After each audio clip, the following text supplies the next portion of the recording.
Дорогие граждане Казахстана, я Журмухамбетов Буладжан Батырханович, гражданин Республики Казахстан.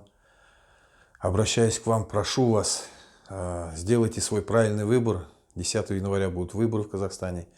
Сделайте, обязательно приходите на выборы. Обязательно всегда говорил, что надо, право выбора у нас у каждого есть. Надо выходить, голосовать, выбрать ту партию, за которую вы хотите проголосовать, и сделать тот самый выбор, определиться на той партии, которая партия, допустим, что для вас сделал там за 30 лет и так далее. Дело в том, что мы от этого, от каждого из нас зависит наша жизнь. Потом просто винить никого не надо. Надо определиться, каждому идти и каждому отдать свой голос. Тогда, только тогда мы добьемся чего-то хорошего и так далее. То есть в этом моя просьба, обращение к вам. Всего хорошего, удачи.